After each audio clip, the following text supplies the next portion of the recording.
My sister bragged at Easter dinner. Not everyone can handle a real career in tech. My grandpa turned to me and asked, "Is that why your company just bought hers?" You could hear a pin drop. Easter dinner at my parents' place has always been a thing. Same dishes, same stories, same overcooked ham, and the same damn tension that clings to the walls like the smell of baked pineapple. Every year, Beth, my older sister by 3 years and 100 inflated accomplishments, slides into her seat at the head of the table like she earned it, like it's a throne. Like she didn't get that spot just because mom always carved the turkey on that end and Beth always sat next to her, soaking in approval like it was sunlight and she was a family plant. This year was no different, except that it was. I was back in town after closing the kind of deal that makes people Google your name, quietly, of course.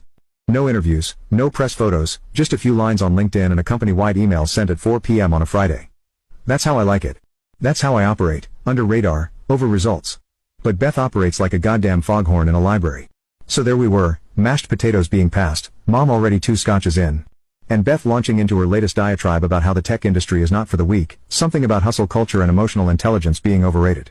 I wasn't even listening at first. I was more focused on trying to cut the dry turkey breast without it crumbling into sawdust.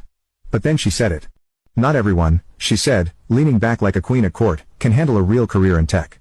She looked around the table like she expected applause, or at least a nod from mom. And sure enough, mom gave it, that quiet grunt of agreement she only uses when Beth's talking. I didn't flinch, didn't blink, just took a slow sip of red wine while my brain filed that one away. I saw Grandpa Gene glance at me. He didn't say anything yet, but his eyes narrowed, and that's always the warning shot with him. Then came the next round of boasting, Beth talking about how she had to lay off a third of her team last month, said it with a weird pride, like cutting people loose made her some kind of badass leader. She called it right sizing. I called it bullshit. She laughed, said I probably wouldn't understand since I wasn't really in the trenches. I could see Dad shifting in his seat, trying to diffuse things before they turned into one of those passive-aggressive minefields that lasted all weekend. He asked her how the company was doing, and she started throwing out numbers, revenue projections, Q1 losses, investor pressure. All of it sounded impressive unless you actually knew what it meant. Which I did. I kept quiet, not because I was afraid to speak, but because I wanted to see how far she'd go digging her own grave before someone handed her a flashlight. That someone turned out to be Grandpa.